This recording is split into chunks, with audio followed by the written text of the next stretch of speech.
Saudara-saudari yang dikasihi oleh Tuhan Yesus Kristus, apakah kita sudah mengalami kepuasan dalam hidup kita? Sampai titik hari ini, apakah kita menyatakan dalam hati kita yang paling dalam, saya tetap bersyukur kepada Tuhan dengan apa yang saya alami dan saya punya hari ini? Karena soal mengatakan puas itu adalah hal yang paling sulit dilakukan oleh manusia, secara khusus dalam era digital yang luar biasa saat ini. Kita boleh belajar dari apa yang dilakukan oleh Raja Salomo, raja yang berhikmat, raja yang paling jaya, paling populer, paling spektakuler, raja yang luar biasa pada masanya. Kalau kita coba baca buku Pengkhotbah ini, seakan-akan bahwa semuanya adalah kesia-siaan dan tidak berguna sama sekali. Kita harus belajar dari konteks yang dialami oleh Raja Salomo, yang pada masa mudanya dia menjadi orang yang luar biasa ketika Tuhan memberikan apa yang dia mau pinta di Gunung Gibeon. Dia tidak meminta kekayaan, kejayaan dan yang sama dengan itu sesuai dengan standar dunia yang besar menurut dunia, tapi meminta hikmat daripada Tuhan. Dan Tuhan memberikan itu kepadanya, dan bukan hanya itu, tapi Tuhan memberikan kekayaan, kemuliaan, semuanya Tuhan berikan. Dan ini dari sini kita boleh belajar dari pengalaman yang dari Pengkhotbah ini, Raja Salomo. Ketika dia hidup dalam kelimpahan, dalam segala kepopuleran, apa yang dia tidak punya. Pada masa kerajaannya dia raja paling terkaya, paling pintar, paling berhikmat. Tapi atas kelimpahan yang luar biasa ini, dunia menariknya, dan dia tergelincir dengan kejayaan ini, dia menjadi lupa kepada Tuhan. Dan pada usia-usianya menjelang tua, dia baru menyadari bahwa ini semua ternyata tidak ada gunanya. Ini adalah kesia-siaan. Apa yang dia tidak miliki? Semuanya dia punya, semuanya dia bisa bangun apapun, saking kaya rayanya. Bahkan dia memiliki berapa istri?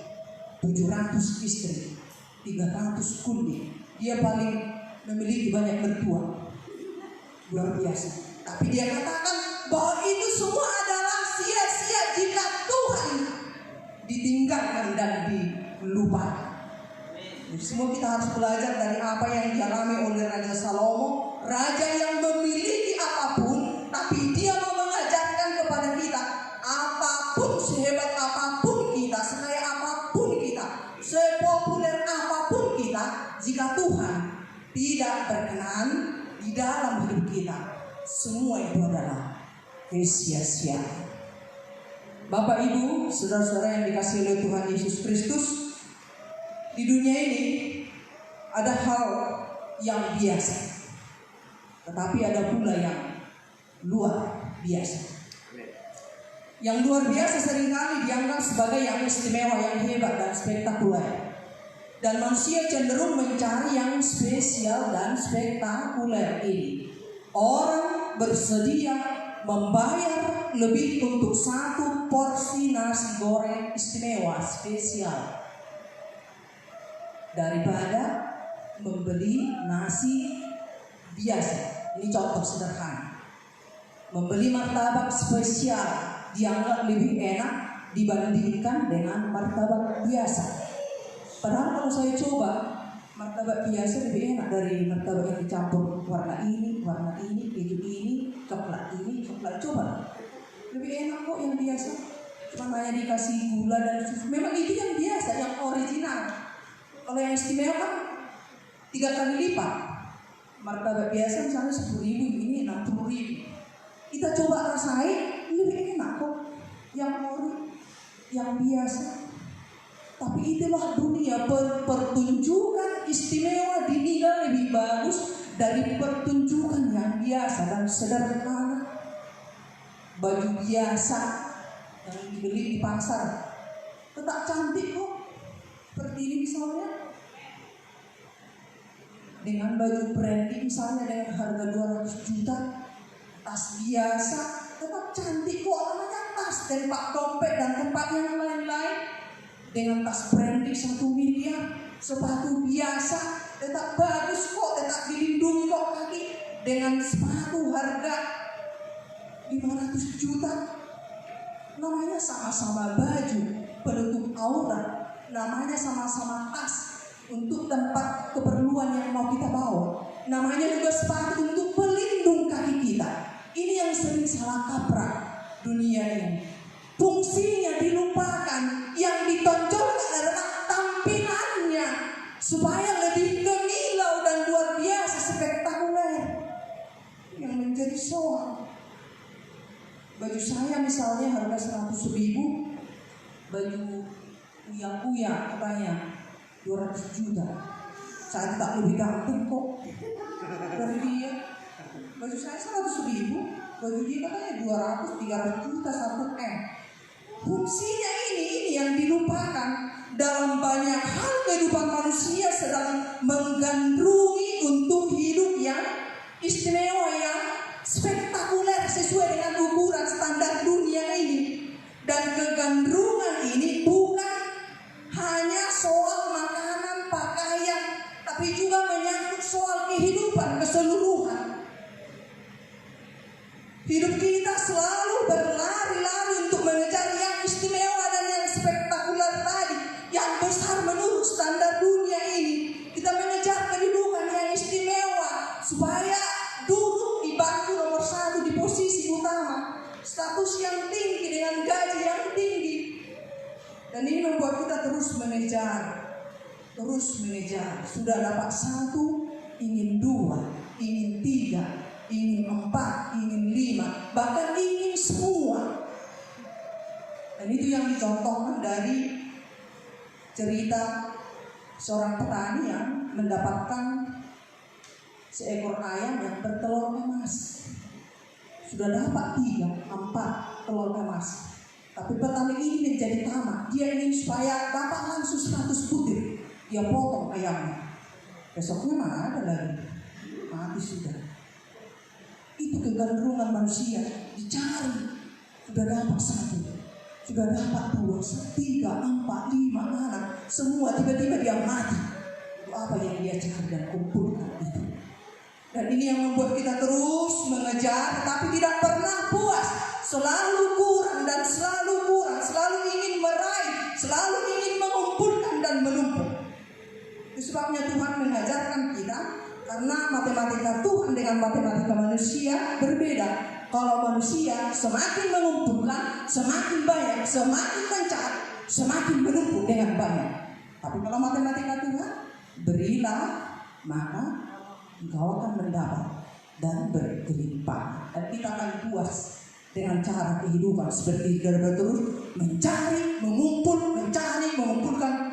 Kita menjadi seperti laut mati, terus mengumpulkan, terus menumpuk, tapi tidak pernah keluar. Namanya laut mati, tidak berfungsi sama sekali. Dan ini terjadi dalam praktek kehidupan sehari-hari. Saat berpenghasilan 1 juta misalnya, pengantin baru dengan menu hanya 1 piring nasi, 1 telur ceplok, tetap bahagia kok, romantis. Kemana-mana naik sepeda ontel, saling berangkulan gini, tetap manis kok. Kemudian naik lagi penghasilan menjadi 3 juta, menu makanan agak naik, ada rendang dan ada 1 lagi. Gaya hidup juga menjadi naik, kendaraan berganti dari sepeda ontel menjadi sepeda motor. Dan ada efek negatifnya, karena motor didorong oleh mesin, si bapak menjadi tidak pernah lagi membawa istrinya, hanya dia yang pergi, malam baru pulang. Jadi kemesraan itu tadi hilang. Kemudian berpenghasilan 8 juta, semakin naik gaya. Tidak cocok lagi sepeda motor, panas, jadi harus beli mobil yang biasa, Avanza. Kemudian berpenghasilan 15 juta, semakin ditinggikan style hidup. Tidak mau lagi dengan mobil yang tadi, mobil Fortuner, supaya sama dengan standar orang-orang yang satu komunitas. Terus begitu dan terus begitu. Setelah mobil ini, mau ini, mau ini, mau ini, itulah manusia. Sudah punya satu, ingin punya dua, ingin punya tiga, empat, lima, enam, 10, maunya semua dia punya. Sampai dia tidak pernah menikmati hidup yang sesungguhnya dalam hidupnya. Ingin yang lebih istimewa lagi, terus mengejar, sehingga kehidupan rutin yang menjadi sesungguhnya dia jalani dan nikmati selagi dia bernapas, tidak pernah dia nikmati. Karena dia sibuk terus untuk mencari, mengejar, mengumpulkan, mencari dan mengumpulkan. Dan pandangan seperti ini sangat berbahaya. Contohnya, jikalau kita menganggap perempuan lain atau pria lain lebih istimewa dari istri atau suami kita sendiri, ini berbahaya. Apa yang kita anggap biasa-biasa saja ini dapat menjadi celah yang sangat berbahaya bagi keutuhan rumah tangga dan pernikahan. Sebab bagi kekristenan, bagi kita pernikahan bukan seperti jual beli, tetapi sekali memutuskan untuk menikah, ya sekali, kecuali dipisahkan oleh kematian. Saya tidak bisa mengatakan kepada suami saya tidak suka lagi, kita berhenti sampai hari ini, sampai di sini saja. Saya sudah bosan melihatmu. Tidak bisa. Dan mulai dari misalnya suami biasanya kan mengorok.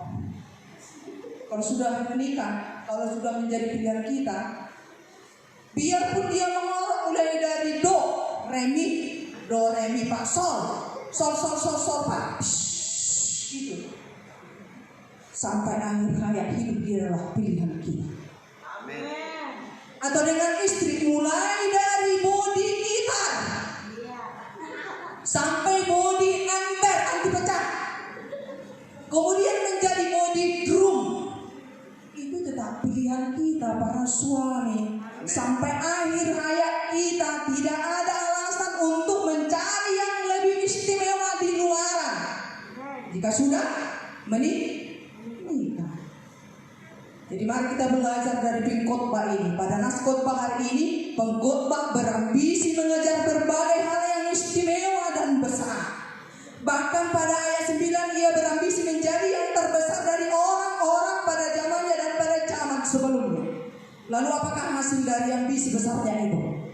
Pengkhotbah menyadari bahwa ambisi besar itu berakhir dengan segala sesuatu adalah kesia-siaan dan usaha mencari angin.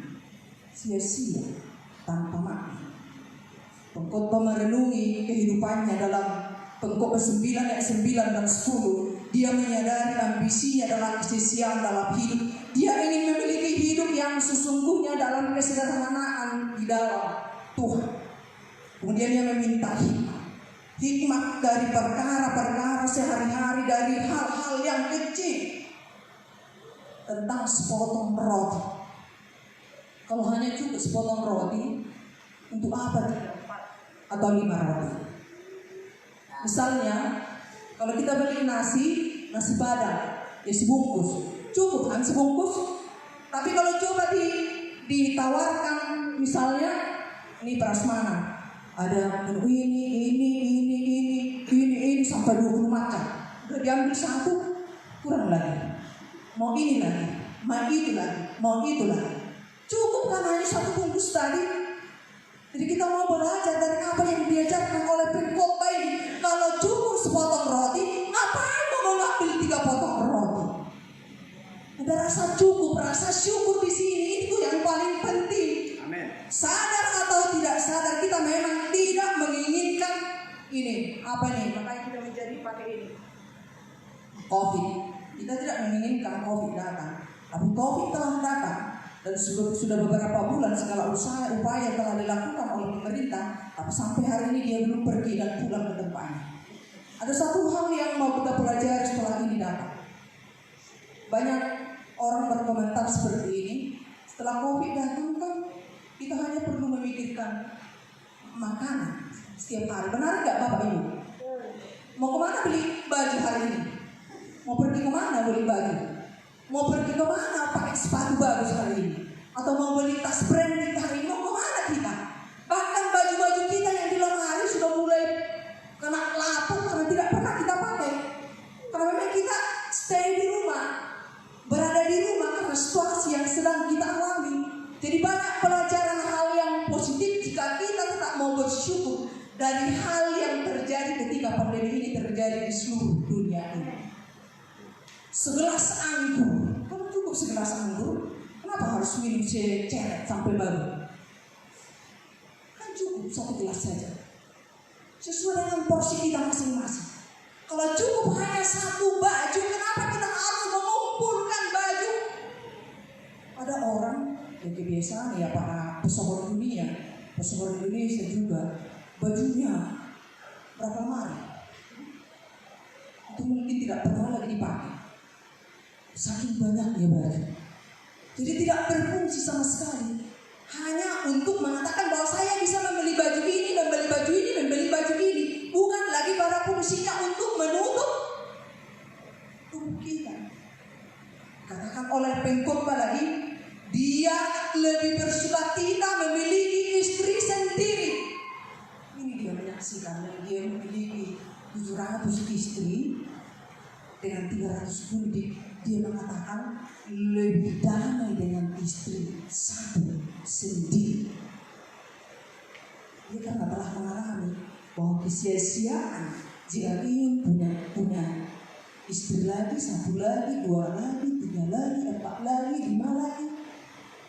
Jadi kita para lelaki jangan pernah tergiur untuk menduakan istri kita, apalagi mentigakan, mengempatkan. Satu istri jaga pusing, mana mau buat 3, 4 itu hanya kesenangan sesaat itu dikatakan enak punya istri 5. Tapi kalau praktek sehari-hari pusing, stres, cepat mati karena jantung. Istri yang satu minta ini, istri yang kedua minta ini, istri yang ini. Satu istri aja capek, lelah kan? Apalagi cerewet seperti saya. Gimana enggak sakit kolesterol dan darah tinggi. Pengkhotbah menemukan hikmat yang membuat hatinya senang dan berada dalam sukacita. Belajar menghargai apa yang dimiliki sekarang sebagai anugerah Tuhan. Jadi apa yang kita miliki sekarang disyukuri, disyukuri dengan meninggikan Tuhan dalam hidup kita. Jangan karena kita ingin meraih yang belum kita punya, kita menjadi lupa bersyukur dan tidak menikmati hidup yang sesungguhnya dalam keseharian kita. Nikmati hidup yang hari ini di dalam Tuhan. Jangan dilewatkan hari ini tanpa kebersamaan kita dengan Tuhan, dengan rasa syukur kita. Belum tentu besok kita hidup, apalagi yang mau kita sesat. Belajar menjalani hidup dalam usia yang masih Tuhan berikan kepada kita dengan penuh tanggung jawab kepada Tuhan. Jadi jika bertambah hari ini umur kita 1 tahun, ya disyukuri. Tuhan memberi hari yang baru bagi kita, disyukuri. Dalam hikmat Tuhan, jangan berlalu begitu saja karena waktu tidak bisa kita putar kembali. Karena kita tidak bisa memperbaiki apa yang kita lakukan pada hari-hari yang telah berlalu, yang kita lalui dalam hidup kita. Jadi syukuri saat ini, sekarang, hari ini, bukan besok. Karena orang banyak membuat dalam hatinya besok baru bersyukur, besok baru berlaku baik, besok baru ini. Kalau masih hidup, kalau enggak, kapan lagi? Belajar mengalami satu hari bukan untuk lewat berlalu begitu saja, tapi mari terus bersyukur dalam setiap waktu dan napas yang Tuhan masih berikan kepada kita. Jadi jangan menunggu harus besok, harus tunggu tua. Jangan. Lekatkan Tuhan dalam hidup kita hari ini dan sampai selama-lamanya. Jadi itu harus diganti itu. Stigma pemahaman yang salah itu harus dirubah dalam hidup kita sebagai orang-orang yang telah dimerdekakan oleh Kristus dalam hidup kita. Jangan menunggu besok, tapi lakukan hari ini. Aku milikmu Tuhan dan Tuhan menjadi milikku.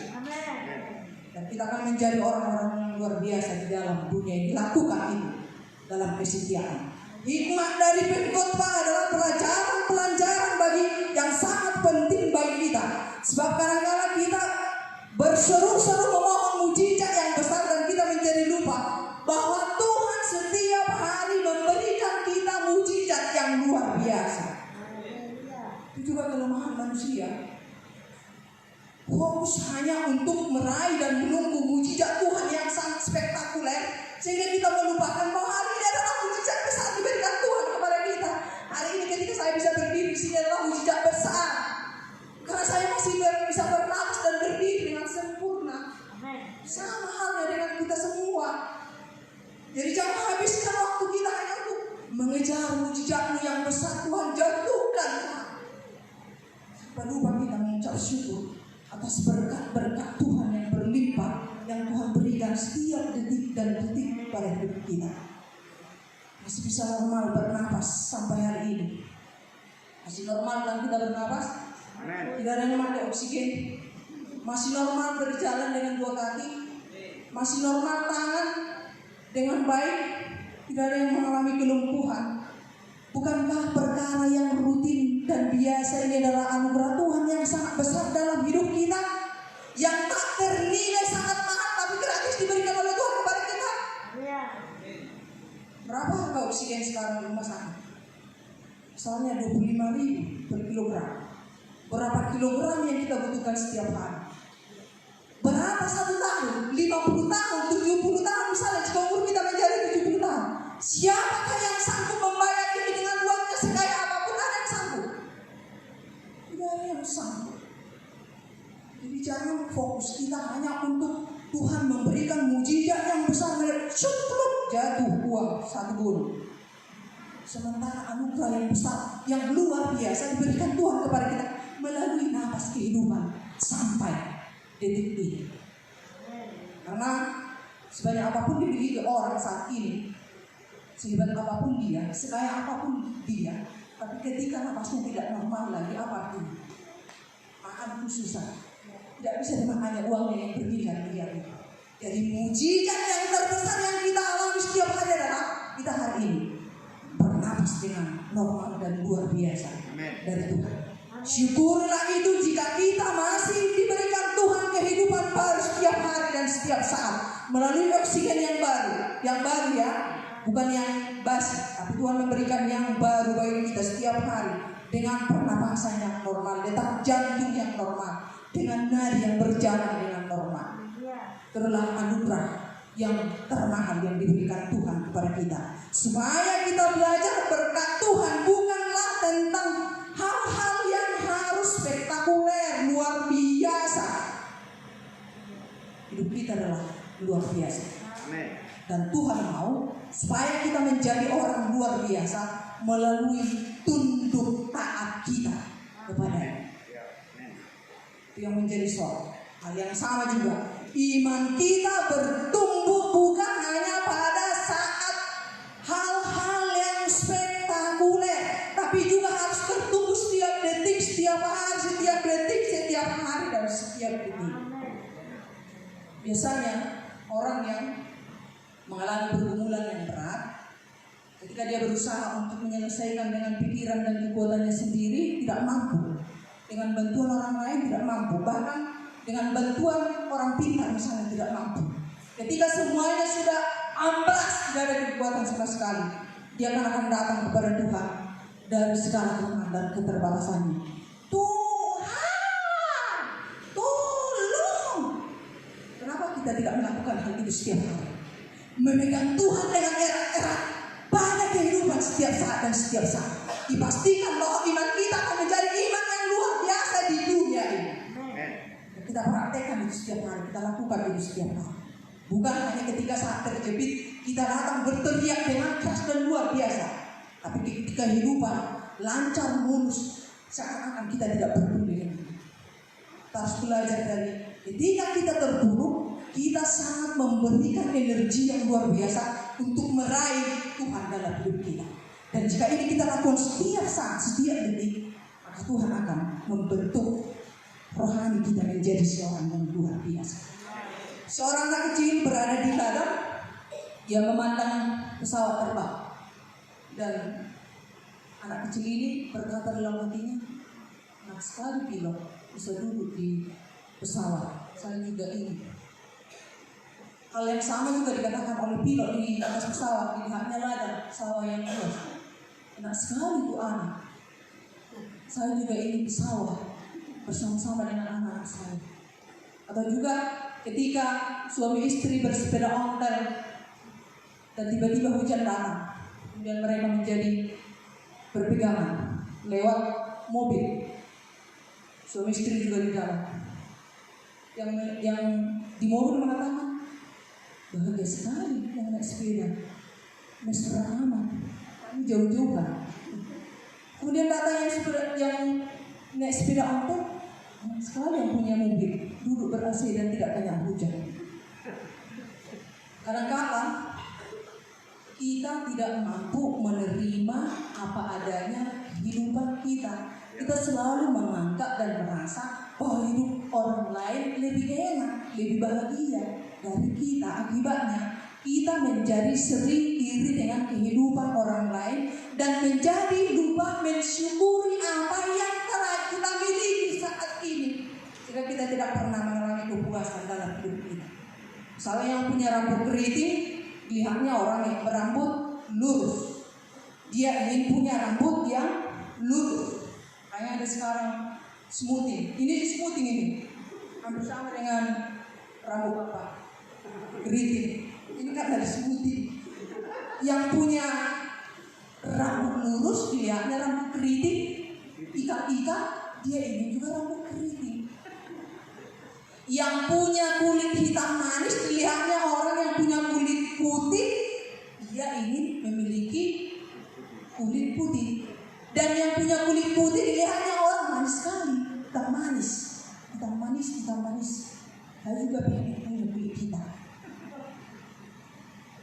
Ini yang harus kita pelajari. Jalanilah hidup dengan mensyukuri apa yang kita miliki dan belajarlah menemukan hikmat daripada setiap perkara-perkara kehidupan yang sederhana yang kita alami sepanjang hidup kita.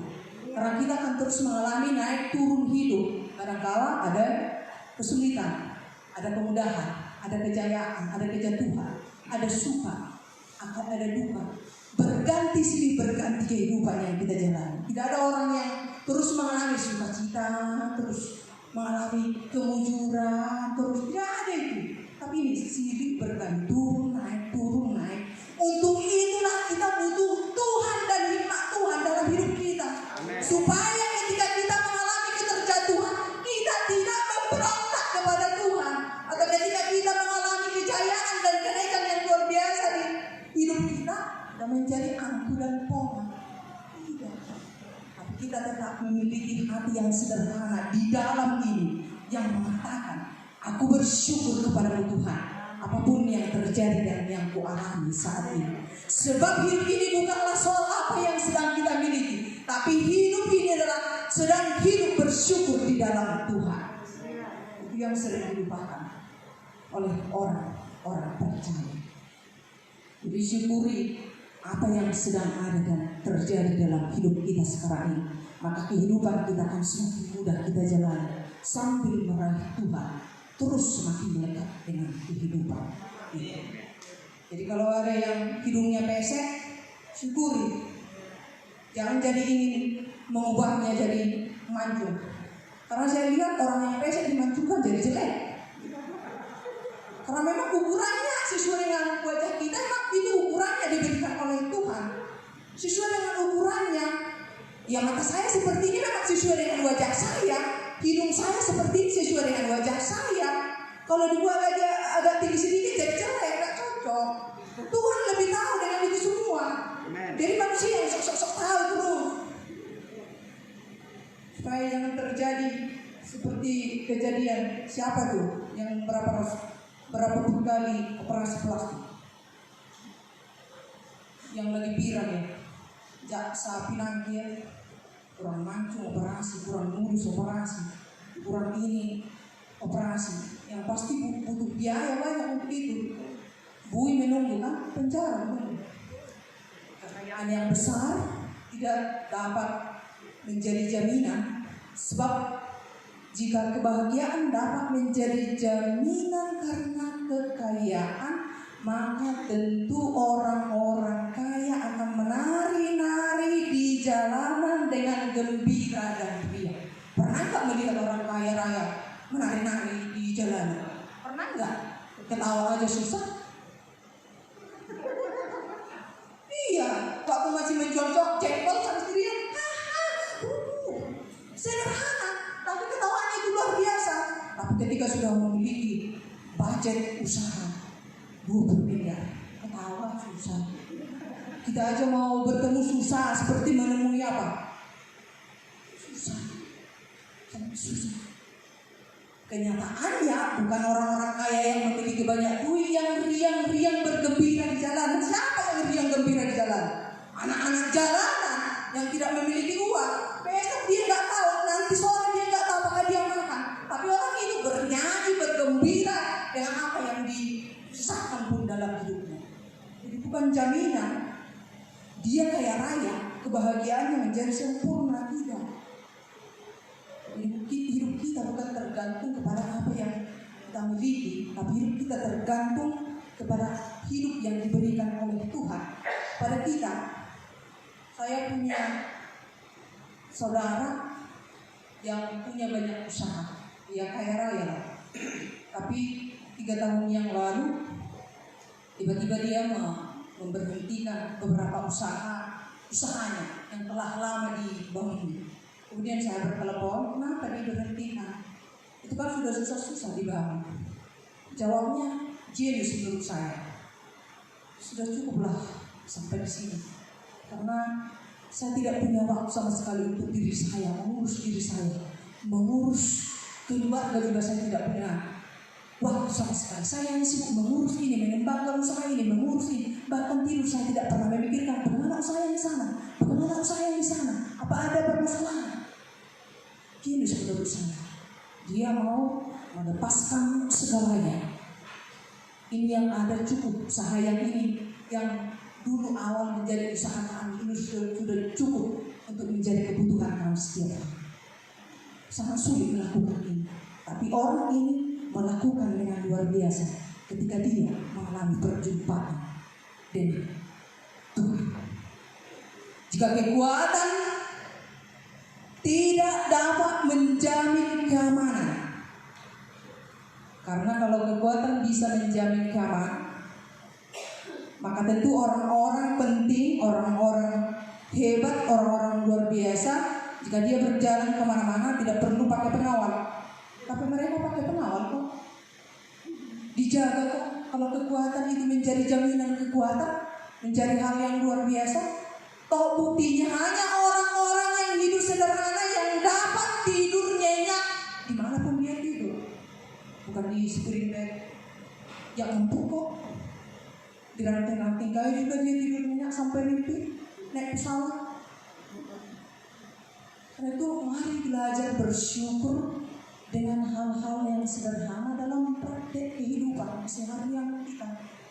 Jangan pernah berambisi sangat tinggi untuk menjadi orang yang besar dan hebat bagi diri sendiri, tetapi hanya untuk kesia-siaan, mencari angin. Itu semua tidak ada guna dan maknanya. Coba kita lihat artis-artis top populer kaya, banyak bunuh diri kan, banyak pakai obat, narkoba, minuman keras dan lain-lain yang sama dengan ini. Mereka begitu hebat di atas panggung, dilihat oleh mata jutaan orang, hebat luar biasa, hebat luar biasa. Bagi siang malam, panggung di sana, panggung di sini, panggung di sini, panggung di semua 24 jam satu hari, bahkan waktu untuk diri sendiri tidak punya. Walau top populer, tetapi hidupnya hampa sama sekali. Karena itu mari kita terus belajar untuk menjadi orang yang berarti bagi orang lain dan bagi diri kita sendiri, bagi keluarga kita, bagi anak-anak kita, bagi saudara kita, bagi semua orang. Karena fungsi kita di dunia ini adalah apakah kita sungguh bermanfaat di dunia ini sesuai dengan tanggung jawab kita sebagai garam dan terang dunia, Karena Tuhan tidak akan pernah bertanya kepada kita nantinya di akhirnya, apakah kau memiliki kekayaan 1 koin? Apakah kau memiliki mobil 100 mobil? Apakah kau memiliki kepintaran yang luar biasa? Tuhan tidak akan pernah mempertanyakan itu kepada kita. Tapi Tuhan akan mempertanyakan, apakah engkau selama ini berfungsi tunduk tak sebagai garam dan terang dunia? Menjadi seorang. Jadi ini yang harus kita kejar. Bukan besok lagi, bukan untuk menunggu sampai tua, tapi hari ini, saat ini, dan sampai akhir penghujung dari hidup kita. Fungsi ini harus kita hidupi dan lakukan dalam keseharian kita setiap hari. Pandanglah hal yang sederhana menjadi hal yang istimewa dari Tuhan. Syukurilah hal-hal yang kecil dalam hidup kita sebagai mujizat Tuhan yang luar biasa. Dan saya katakan tadi, tangan kita bisa sehat hari ini, itu mujizat yang luar biasa. Mata kita bisa melihat dengan normal, itu juga mujizat yang luar biasa. Kaki normal berjalan sampai ke sini, itu juga mujizat yang luar biasa. Bukan salah untuk menjadi kaya, bukan salah untuk menjadi pintar, terkenal, dan tahu, bukan salah. Tetapi yang menjadi soal adalah, apakah kita sungguh-sungguh juga tetap dimiliki dan memiliki Tuhan saat kita dalam posisi, dalam level tinggi di dunia ini? Yang menjadi soal.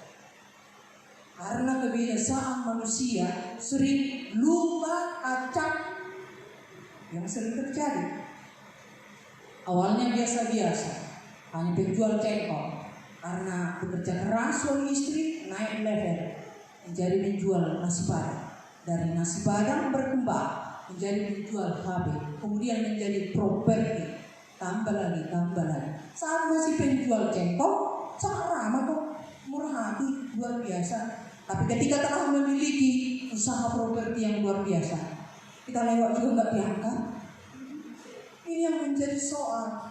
Jangan pernah menjadi lupa kepada Tuhan ketika kehidupan kita dinaikkan. Dan itu maksud Tuhan. Bahkan ini yang sesungguhnya. Ketika Tuhan menaikkan kehidupan kita dengan berkat-berkat yang dititipkan kepada kita, seharusnya tanggung jawab kita lebih besar. Semakin banyak uang kita, seharusnya semakin banyak memberi. Bukan sebaliknya. Semakin baik posisi kita misalnya di tempat kerja kita harus semakin mengayomi banyak orang. Tapi yang terjadi praktek, yang terjadi di dunia ini, keterbalikan itu. Orang menjadi menaikkan hidupnya dan mengangkat orang lain menjadi lebih rendah. Itu yang menjadi soal, menjadi orang-orang yang lupa kacang akan duitnya. Karena kita semua berangkat dari nol. Ada yang langsung dari angka 10, tidak. Semua berangkat dari nol. Yang dulunya tidak punya menjadi punya. Yang dulunya tidak punya kedudukan menjadi berkedudukan. Yang dulunya tidak terkenal sama sekali menjadi terkenal. Semua proses dari nol kok. Jadi jangan pernah kita lupakan titik awal dan nol dari kehidupan kita. Mari ikatkan hidup kita dalam ketaatan dan kerendahan hati kita kepada Tuhan. Maka ketika Tuhan naikkan standar kehidupan kita secara ekonomi atau apapun di dunia ini, kita tetap sederhana dalam kerendahan hati kepada Tuhan. Barulah apa yang kita miliki tidak menjadi kesia-siaan lagi, tetapi menjadi berkat yang luar biasa. Amin.